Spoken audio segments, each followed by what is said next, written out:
첫 번째 발제해 주실 제목은 북한에 대한 지원, 그 딜레마에 대한 성찰입니다. 부탁드리겠습니다. 예, 감사합니다. 소개받은 전우택입니다. 오늘 이 지금 영상물을 보고 계신 분들은 사실은 북한에 대한 관심과 여러 가지 마음이 열려 있는 분들도 이 대부분이시겠지만은 사실은 이 제목을 처음 듣는 분들은 북한을 왜 돕지? 라고 하는 질문부터 마음속에 어떤 장애가 생기실 겁니다. 저희가 의과대학에서 학생들한테도 북한에 대한 지원 이야기를 꺼내면은 학생들은 즉각 우리가 왜 도와야 되는데요? 라는 부정적인 질문부터 시작을 합니다. 그래서 저는 오늘 이 뒤에 이제 말씀 주실 두 분의 연자 발표 전에 도대체 우리한테 북한이란 어떤 나라고 우리가 북한을 지원한다는 게 어떤 의미를 갖는 걸까라는 것을 간단하게 좀 말씀을 올릴 거고요.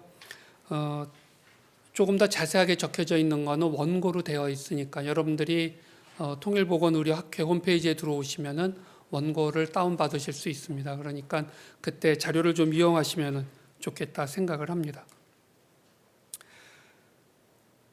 북한이 핵을 개발하면서 전 세계가 안보적 측면에서 위협을 받고 있다고 하는데 그 위협을 가장 크게 직접적으로 받고 있는 나라는 당연히 대한민국입니다. 남북 정상이 긍정적 분위기에서 회담을 하게 될 때 그것을 통한 희망과 기대를 가장 크게 갖는 나라도 대한민국입니다. 그러다가 개성의 공동연락사무소를 폭파시키거나 또는 민간인이 총살을 당하는 그러한 일이 발생하게 될 때 가장 마음 아파하고 절망하는 나라도 대한민국입니다. 그런데 이런 대한민국이 북한의 식량 사정이 어려워진다거나 또는 보건의료적인 측면에서 큰 위협에 들어갔다라는 이야기를 듣게 되면 전 세계가 관심을 갖지만 그 중에서도 가장 큰 관심을 갖는 나라도 역시 대한민국입니다. 이거는 우리에게 있어서 거대한 딜레마입니다. 북한으로부터 가장 큰 위협과 고통을 받는 나라이면서 동시에 북한이 겪는 고통에 가장 주목하는 나라이기 때문입니다. 이런 북한을 돕는다는 것이 적절하고 옳은 일인가?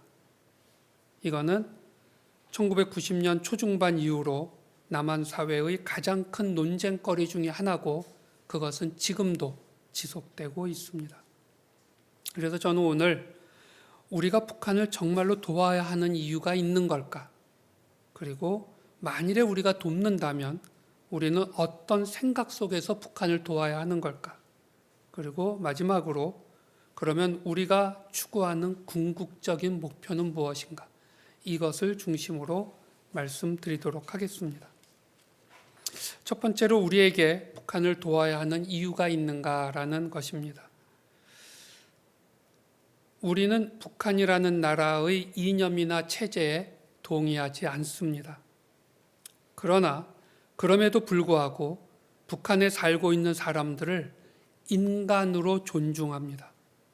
이 두 가지는 서로 다른 차원의 것입니다. 인간은 민족, 언어, 종교, 성별, 이념 등에서 자신과 다른 조건을 가진 인간은 존엄성이 없는 존재로 보아왔습니다. 그것이 인류 역사와 특별히 20세기 한반도에서 발생하였던 비극의 핵심적 원인이었습니다. 자신과 다른 조건의 인간은 인간으로 치지 않겠다라고 하는 생각이 수없이 많은 잔혹한 일들을 만들어낸 겁니다. 그러나 자신과 다른 조건을 가진 인간에 대한 태도와 인간의 본질적 존엄성에 대한 존중을 하나로 연계해 나가려는 노력과 애를 쏟은 것이 바로 인류 정신사의 진보의 역사였습니다. 북한에 2,500만이 살고 있습니다.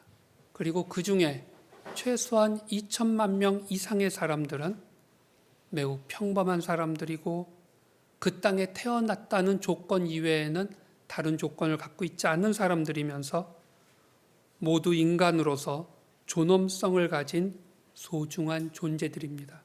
이게 우리가 북한을 도와야 하는 이유입니다. 1958년 스탠리 크레머 감독의 작품 The Defiant Ones라고 하는 영화가 있습니다. 이 영화는 미국의 흑인과 백인 죄수가 평상시 서로 인종적인 측면에서 매우 적대시하는 그러한 사람들이었는데 이들이 같이 사슬에 묶여서 호송차에 실려가다가 그 호송차가 깊은 도랑에 빠지면서 탈출할 수 있는 절호의 기회를 맞이하는 것으로 이야기가 시작이 됩니다. 그러나 문제는 어느 한 명이 도망갈 수 있는 것이 아니라 같이 협조를 해야만 이 도랑을 빠져나갈 수 있다는 데 있었습니다. 그리고 이 두 사람은 결국 그것을 인정하고 함께 빠져나가는 노력을 하면서 이들의 그 다음 스토리가 진행이 됩니다. 데스몬드 투투 주교는 용서 없이 미래 없다라는 그의 책에서 이 영화를 인용합니다. 그러면서 그는 하나님은 우리를 한 사슬에 메어 놓으셨다라고 하는 흑백의 관계를 이야기합니다. 그러면서 현재를 같이 사는 방법을 배우지 못하면 우리는 바보같이 함께 죽을 것이다 라고 하는 마틴 루터 킹의 말을 인용합니다. 한반도가 우리 민족의 의사와는 상관없이 분단되었습니다. 그리고 70년 이상 분단이 유지되고 있는 것은 우리 민족의 뜻이라기보다는 사실은 주변 사강의 국가적 이익에 휘둘리고 있는 측면이 훨씬 많습니다. 실제로 우리가 어떤 의미에서는 같은 사슬에 묶인 채 역사의 도랑에 빠져 있는 겁니다. 남한과 북한은 서로 도와야만 역사의 깊은 도랑에서 함께 빠져나갈 수 있다라는 것이 우리가 북한을 도와야 하는 이유입니다. 6.25가 끝나고 대한민국은 완전한 잿더미에서부터 다시 시작해서 이제는 세계 경제 규모 10위의 대단한 나라가 되었습니다. 그러나 OECD 국가 중에 자살률이 압도적으로 높은 1위의 나라입니다. 1990년대에 전 세계의 공산주의 국가들이 다 체제 변화를 하였고 인권이 존중되는 나라로 바뀌어 갈 때 북한만은 3대 세습 체제 하에서 그러한 변화에 올라타지를 못한 채 지금도 여러 가지 어려움을 겪고 있습니다. 왜 이런 일이 한반도에서는 발생하고 있을까? 결국 한반도의 비극적 트라우마가 만들어낸 한국인들의 집단적인 정신적 황폐함이 이러한 결과들을 만들어가고 있다고 정신과 의사로서 저는 생각을 하고 있습니다. 이러한 집단 트라우마의 치유 방법은 자신의 상처를 이해해주고 인정해주는 누군가들로부터 진정한 공감과 배려, 돌봄을 체험하는 겁니다. 이러한 돌봄은 도움을 받는 자와 돕는 자 모두에게 치유의 효과를 만들어냅니다. 남한과 북한은 지금까지 서로를 가해자라고 생각하고 왔습니다. 그러나 사실은 가해자인 동시에 가장 완벽한 치유자로서의 조건들을 갖고 있음을 우리는 기억하여야 합니다. 결국 우리가 북한을 도와야 하는 세 번째 이유는 북한과 남한 사람들의 내면 세계 황폐함을 치유하여야 하기 때문입니다. 그러면 우리는 어떤 생각 속에서 북한을 도와야 할까라고 하는 것을 잠시 생각하려고 합니다. 1993년 노벨 평화상을 공동 수상한 사람들의 모습입니다. 아주 잔혹한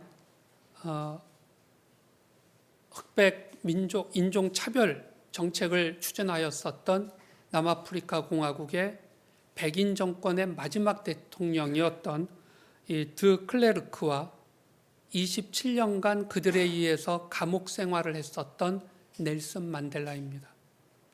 넬슨 만델라가 대통령이 되었을 때 이 드 클레르크는 부통령으로서 활동을 하게 됩니다. 그런데 문제는 진실과 화해위원회를 통한 흑백 갈등의 해결을 시도했던 만델라에게 드 클레르크는 철저하게 방해적 활동을 합니다. 그러나 그럼에도 불구하고 만델라는 드 클레르크를 끝까지 버리지 않았고 협력하여 최종적 결과를 만드는데 최선을 다하였습니다. 우리의 파트너가 불완전한 존재임을 인정하는 생각이 사실은 있어야 됩니다. 상대 파트너의 불완전성은 현실에 불가피한 조건입니다. 상대가 완전하였다면 아예 문제 자체가 발생하지 않았을 것이기 때문입니다.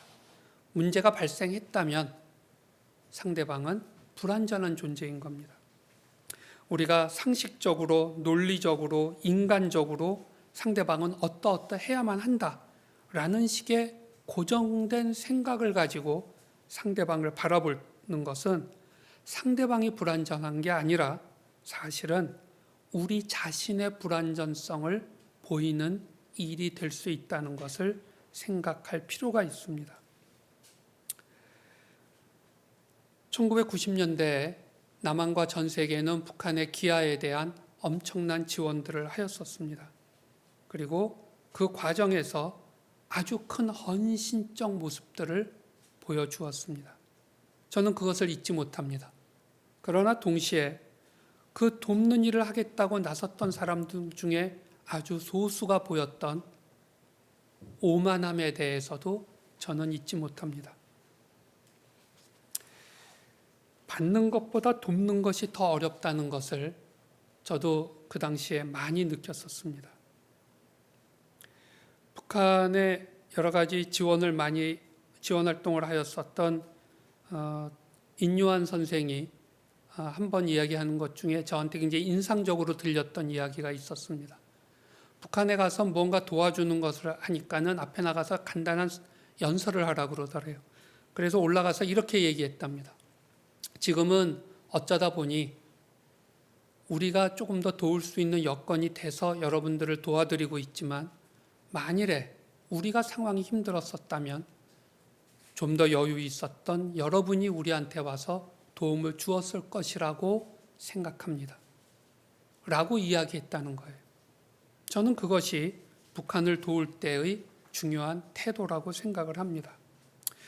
도우면서 그런 생각까지 다 해야 하냐라고 물어볼지 모릅니다. 그러나 이렇게 생각을 해야만 합니다. 그렇지 않으면 차라리 돕지 않았은 것보다도 못한 일들을 만들어냅니다. 받는 사람들의 입장에 서보겠다는 생각이 사실은 매우 중요합니다. 가끔 우리는 거리를 걷다 보면 이런 팻말들을 볼 때가 있습니다.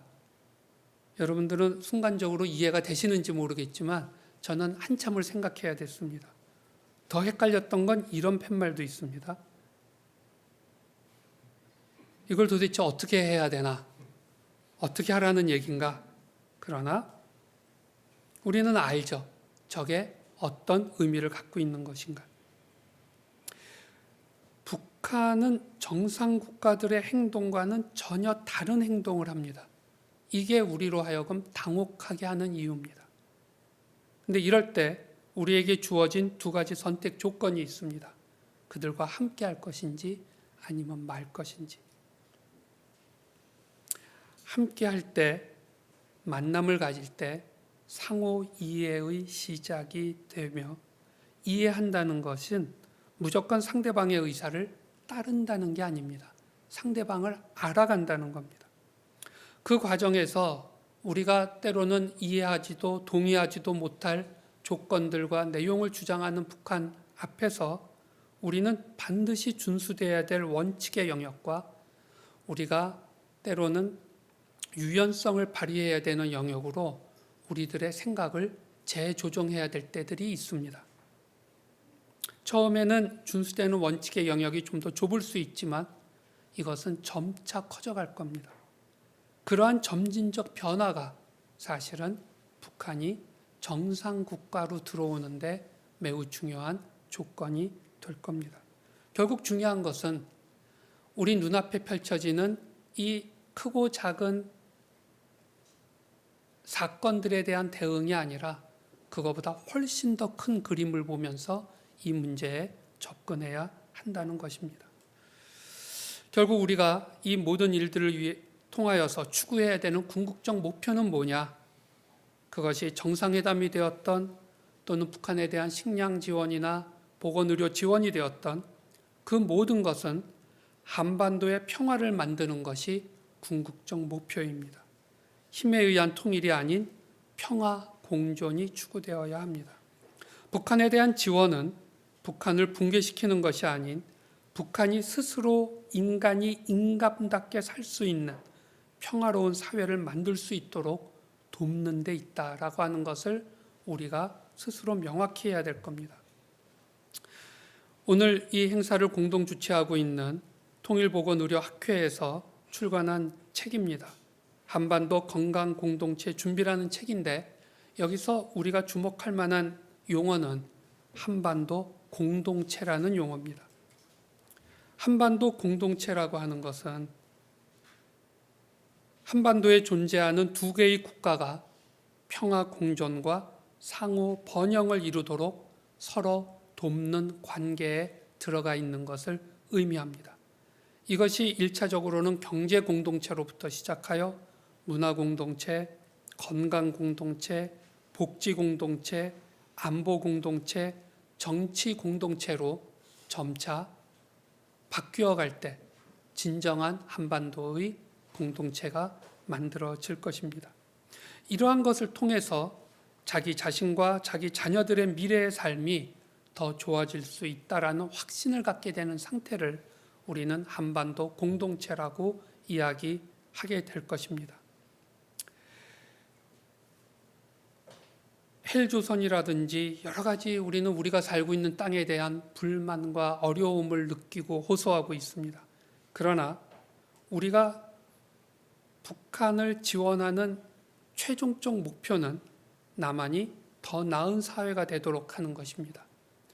돕는 사람들을 도우면서 이 돕는 사람들은 자기가 돕는 사람들을 도우면서 생각을 하나 하게 됩니다.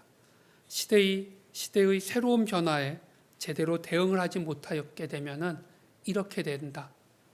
만일에 우리도 앞으로 있을 미래의 변화에 대응하지 못한다면 우리도 언젠가는 도움을 받는 위치에 갈 수 있게 될 것이다 라는 것입니다. 우리는 북한이 우리보다 많은 부분에서 뒤떨어져 있다고 생각하지만 우리 역시 시대의 변화에 맞추어 변화해 가지 못한다면 우리 역시 북한과 마찬가지로 도움을 받아야 되는 상황으로 바뀌는 건 시간 문제일 수도 있습니다. 그런 의미에서 남한은 먼저 스스로를 더 건강한 사회로 만들어가야 합니다. 그래서 북한 사람들이 그런 남한을 보고 진정한 한반도 공동체를 꿈꿀 수 있도록 해야 하는 것이 우리가 추구해야 될 궁극적 목표라는 겁니다. 말을 마치도록 하겠습니다. 여러분 아시고 계시는 마하트마 간디는 평생 두 가지의 그의 투쟁 대상이 있었습니다. 첫째는 150년간 인도를 식민지 통치하고 있던 영국이었고 또 하나는 불가촉 천민이라고 하는 집단을 만들어 놓고 너무나 잔혹한 차별과 억압을 하고 있던 자기가 속한 힌두교라는 종교였습니다. 인도를 독립시키고 불가촉 천민을 더 이상 인도 땅에서 존재하지 않게 하겠다는 그의 꿈은 사실은 불가능해 보이는 꿈이었습니다. 그러나 결국은 이루어집니다. 그것은 그가 제도가 아닌 인간의 변화를 추구했기 때문이었습니다. 저는 지금과 같은 분열과 분단의 한반도에서 평화, 용서, 화해, 상생의 꿈이 가능할까라는 것에 대한 의문들을 갖고 계신 분들 앞에 서 있습니다. 그러나 이것은 우리 한반도만의 문제가 아니라 전 세계의 모든 분쟁 지역이 가지고 있는 꿈입니다. 한반도가 만일에 그것을 이룰 수 있는 대표적인 사례만 될 수 있다면 그거는 한반도의 문제뿐만 아니라 전 세계의 위대한 성취로 바뀔 가능성이 크다고 생각을 합니다. 지금 전 세계는 BTS 열풍에 그야말로 빠져 있습니다. 우리는 이것을 매우 자랑스럽게 생각하고 있고 전 세계는 K-팝이라는 이 단어에 이제는 아주 능숙하게 바뀌었습니다. 한국인이 훌륭한 노래를 전 세계에 제공하는 것으로 그들의 역할이 끝나서는 안 될 거라고 저는 생각합니다.